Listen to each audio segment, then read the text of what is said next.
The art of happiness पुस्तक में 11 अध्याय हैं, जिनमें दलाई लामा और हावर्ड कटर ने मानसिक शांति, आंतरिक खुशी और जीवन के उद्देश्य के बारे में गहराई से विचार किया है। द पर्पस ऑफ लाइफ, जीवन का उद्देश्य। इस अध्याय में दलाई लामा बताते हैं कि जीवन का मुख्य उद्देश्य खुशी प्राप्त करना है।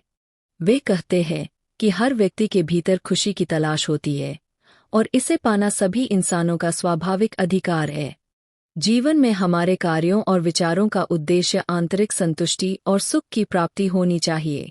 द राइट टू हैप्पीनेस, खुशी पाने का अधिकार। यह अध्याय इस बात पर जोर देता है कि हर इंसान को खुशी पाने का अधिकार है, चाहे उसकी परिस्थितियां जैसी भी हों। दलाई लामा और हावर्ड कटर यह समझाते हैं कि खुशी केवल बाहरी साधनों पर निर्भर नहीं होती, बल्कि यह आंतरिक शांति और मानसिक दृष्टिकोण से आती है। द सोर्सेज ऑफ हैप्पीनेस, खुशी के स्रोत। यह अध्याय खुशी के विभिन्न स्रोतों पर चर्चा करता है।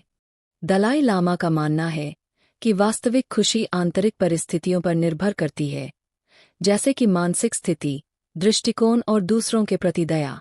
बाहरी वस्तुएं जैसे धन और भौतिक सुख केवल अस्थायी खुशी प्रदान करती है, जो स्थायी नहीं होती। ट्रेनिंग द माइंड, मन को प्रशिक्षित करना। इस अध्याय में दलाई लामा यह बताते हैं कि हमें अपने मन को प्रशिक्षित करना चाहिए, क्योंकि हमारी मानसिक स्थिति ही हमारी खुशी और दुख का कारण होती है। वे ध्यान और मानसिक अनुशासन के माध्यम से मानसिक शांति की प्राप्ति के तरीके बताते हैं। ओवरकमिंग ऑब्स्टैकल्स टू हैप्पीनेस, खुशी में आने वाली बाधाओं को पार करना। यह अध्याय मानसिक अवरोधों और नकारात्मक विचारों को दूर करने पर केंद्रित है।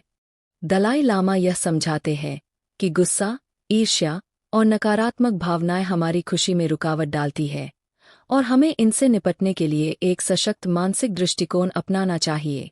द इनर एनवायरनमेंट, आंतरिक वातावरण। इसमें आंतरिक वातावरण के महत्व पर चर्चा की गई है। दलाई लामा का कहना है कि बाहरी दुनिया की तुलना में आंतरिक दुनिया अधिक महत्वपूर्ण है, क्योंकि हमारी मानसिक स्थिति ही हमारी खुशी और शांति का निर्माण करती है। सकारात्मक मानसिकता और शांति बनाए रखना महत्वपूर्ण है। द पावर ऑफ कंपैशन, दया की शक्ति।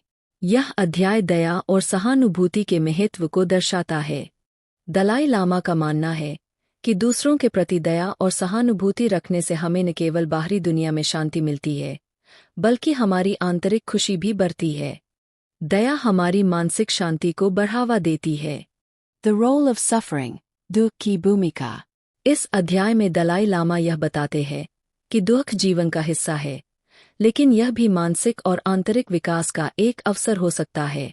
वे बताते हैं कि दुख को समझने और इसे सहन करने का तरीका हमें अधिक सहनशील और दयालु बनाता है। ट्रांसफॉर्मिंग द माइंड, मन का रूपांतरण।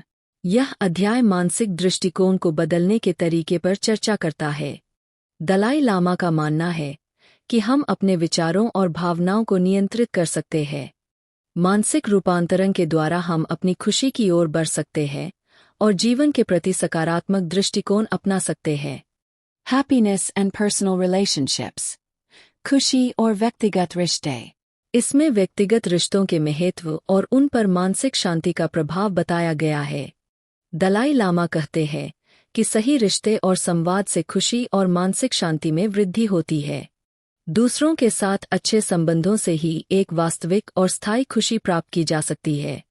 द इम्पोर्टेंस ऑफ ग्रैटिट्यूड, कृतज्ञता का महत्व। यह अध्याय कृतज्ञता और आभार के महत्व को समझाता है। दलाई लामा के अनुसार कृतज्ञता से हम जीवन में जो कुछ भी प्राप्त करते हैं, उसकी सराहना करते हैं। आभार न केवल हमारे रिश्तों को मजबूत करता है, बल्कि यह हमें अधिक खुश और संतुष्ट बनाता है। यह किताब जीवन की जटिलताओं को सरल बनाने का प्रयास करती है और दलाई लामा के दृष्टिकोण से हमें खुशी की वास्तविकता को समझाने की कोशिश करती है।